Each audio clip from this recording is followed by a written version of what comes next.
அமைச்சர் செந்தில் பாலாஜிக்கு எதிரான வழக்குகளை சேர்த்து விசாரிக்க எதிர்ப்பு தெரிவித்த வழக்கை சென்னை உயர்நீதிமன்றம் தள்ளுபடி செய்துள்ளது. போக்குவரத்து துறையில் வேலை வாங்கித் தருவதாக கூறி பணம் பெற்று மோசடி செய்ததாக மின்சாரம், மதுவிலக்கு மற்றும் ஆயத்தீர்வைத்துறை அமைச்சர் செந்தில் பாலாஜிக்கு எதிராக தொடரப்பட்ட வழக்குகளை சேர்த்து விசாரிக்க எதிர்ப்பு தெரிவித்து ஊழல் எதிர்ப்பு இயக்கத்தின் சார்பில் சென்னை உயர்நீதிமன்றத்தில் வழக்கு தாக்கல் செய்யப்பட்டது. இந்த வழக்கின் விசாரணை நீதிபதி ஜி.கே. இளந்திரையன் முன்பு நடைபெற்றது. இந்த நிலையில் செந்தில் பாலாஜிக்கு எதிரான வழக்குகளை சேர்த்து விசாரிக்க எதிர்ப்பு தெரிவித்த வழக்கை தள்ளுபடி செய்து உச்சநீதிமன்ற நீதிபதி ஜி.கே. இளந்திரையன் உத்தரவிட்டார். மேலும் சமீபத்தில் டாஸ்மாக் தலைமை அலுவலகம், மதுபான ஆலைகள், அமைச்சர் செந்தில் பாலாஜிக்கு நெருக்கமான நபர்களின் இடங்கள் ஆகியவற்றில் அமலாக்கத்துறை சோதனை நடத்தியதில் 1000 கோடி ரூபாய் அளவில் முறைகேடு நடந்திருப்பதாக அமலாக்கத்துறை அறிக்கை வெளியிட்டிருந்தது குறிப்பிடத்தக்கது. தமிழக சட்டப்பேரவையின் பட்ஜெட் கூட்டத்தொடரின் அலுவலின் போது மதுரை உசிலம்பட்டி காவலர் கொலை தொடர்பாக சட்டமன்ற எதிர்க்கட்சித் தலைவர் எடப்பாடி பழனிசாமி கவன ஈர்ப்பு தீர்மானம் கொண்டு வந்தார். ஆனால் இந்த கவன ஈர்ப்பும் இன்று விவாதத்திற்கு எடுத்துக் கொள்ளப்படாது என்று சபாநாயகர் அப்பாவு தெரிவித்தார். இதையடுத்து சபாநாயகர் உத்தரவால் அதிமுக எம்எல்ஏக்கள் வெளியேற்றப்பட்டனர். தொடர்ந்து செய்திகளை சந்தித்த எடப்பாடி பழனிசாமி, மக்கள் பிரச்சனைகளை கூறுவதே எதிர்க்கட்சிகளின் கடமை. ஆனால் இன்று மக்கள் பிரச்சனைகளை பற்றி பேச எனக்கு அனுமதி தரவில்லை. மக்களை பற்றி அரசுக்கு கவலை இல்லை, குடும்பத்தை பற்றி மட்டுமே திமுக அரசு கவலை கொள்கிறது என்று குற்றம் சாட்டினார். மேலும் உசிலம்பட்டி காவலர் கொலை தொடர்பாக பேச பேரவையில் அனுமதி மறுக்கப்பட்டுள்ளதாக தெரிவித்த அவர், காவலரையே கொலை செய்யும் அளவிற்கு போதைப் பொருள் வியாபாரிகள் தைரியம் பெற்றுள்ளனர் என்றும் கூறினார். அதோடு எவ்வளவு முக்கியமான பிரச்சனையாக இருந்தாலும் துணை முதலமைச்சரின் பதிலுரை தடைபடக்கூடாது என்று நினைப்பதாக எடப்பாடி பழனிசாமி விமர்சித்தார்.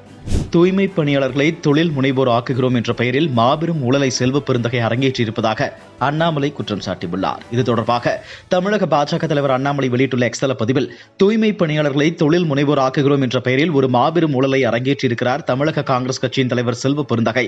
இதற்கு திமுக அரசு உடந்தையா என்ற கேள்வி எழுந்திருக்கிறது என்று தெரிவித்துள்ளார். மேலும் புதிய வங்கி கணக்கு தொடங்கி செக் புத்தகம் வழங்கிய அதே தினத்தில் கணக்கில் 65 லட்சம் ரூபாய் வரவு வைத்து பின்னர் 2 செக்குகளில் கையொப்பம் வாங்கிவிட்டு பயனாளிகள் அனுப்பி வைக்கப்பட்டுள்ளனர் என்றும், கடன் வழங்கி 7 மாதங்கள் ஆகிவிட்டன, இதுவரை கடன் தொகையில் ₹1 கூட திருப்பி செலுத்தப்படவில்லை என்றும் குறிப்பிட்டுள்ளார்.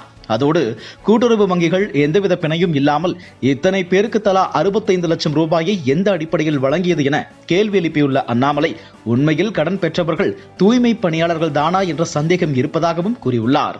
மேலும் தமிழக அரசோடு தூய்மை பணியாளர்கள் மேற்கொண்டுள்ள 524 கோடி ரூபாய்க்கான கழிவு நீரகற்றும் ஒப்பந்த பணிகளை அவர்களுக்கு பதிலாக ஜென்கிரீன் லாஜிஸ்டிக்ஸ் நிறுவனமே மேற்கொள்ளும் என்று கோரப்பட்டுள்ளதாக குறிப்பிட்டுள்ள அண்ணாமலை, இந்த நிறுவனத்தின் இயக்குநர்களில் ஒருவரான வீரமணி ராதாகிருஷ்ணன் என்பவர் செல்வ பெருந்தகையின் சொந்த அண்ணன் மகன் எனவும் சுட்டிக்காட்டியுள்ளார்.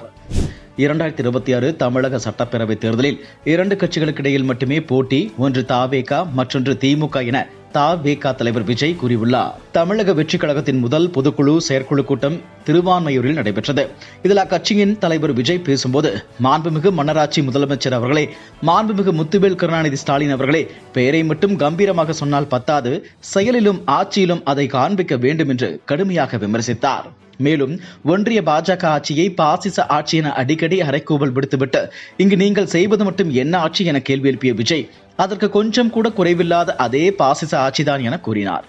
தொடர்ந்து தமிழ்நாடு என்றால் ஏன்ஜி அலர்ஜி, தமிழ்நாட்டுடன் விளையாடினீர்கள், பிரதமர் சார், பலருக்கு தண்ணீர் காட்டிய மாநிலம் தமிழகம் எனவும் மத்திய அரசை விஜய் கடுமையாக தாக்கி பேசினார். வைகோவை போல் திருமாவளவனையும் திமுகவினர் காலி செய்கிறார்கள் என தாவேகா பொதுக்குழுவில் ஆதவர்ஜுனா கூறியுள்ளார். இது தொடர்பாக சென்னை திருவான்மையூரில் நடைபெற்ற தாவேகா பொதுக்குழு செயற்குழு கூட்டத்தில் பேசிய அக்கட்சியின் தேர்தல் மேலாண்மை பொதுச் செயலாளர் ஆதவர்ஜுனா, பொய் பிரச்சாரத்திற்கு செட் செய்யப்பட்டவர்தான் தமிழக பாஜக தலைவர் என கடுமையாக விமர்சித்தார். மேலும் திடீரென ஒரு ஆடு வந்து சம்பந்தமே இல்லாமல் எங்கள் தலைவரை பார்த்து அவரது தொழிலை வைத்து பேசுகிறார் என்றும், திமுகவிற்கு எதிராக அண்ணா பல்கலைக்கழக பிரச்சனைக்கு மக்கள் எல்லாம் குரல் கொடுக்கும் போது திடீரென ஒருவர் சட்டையை கலட்டி சாட்டையால் அடித்துக் கொள்கிறார் எனவும் விமர்சித்து பேசினார். தொடர்ந்து விசிக தலைவர் திருமாவளவனின் உழைப்பை திமுக இழிவுபடுத்துவதாக குற்றம் சாட்டிய ஆதவர்ஜுனா, மதிமுகவை காலி செய்தது போல தற்போது விடுதலை சிறுத்தைகள் கட்சியையும் திமுக காலி செய்ய பார்க்கிறது என்று பகிரங்கமாக தெரிவித்தார். மியான்மரில் சக்தி வாய்ந்த நிலநடுக்கம் ஏற்பட்டுள்ளது.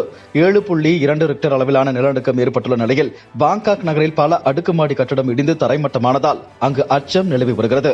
மியான்மரின் சாகிங் நகரில் இருந்து வடமேற்கே 16 கிலோமீட்டர் தொலைவில் பிற்பகல் 12:50 மணி அளவில் 10 கிலோமீட்டர் ஆழத்தில் இந்த நிலநடுக்கம் ஏற்பட்டதாக அமெரிக்க புவியியல் மையம் தெரிவித்துள்ளது.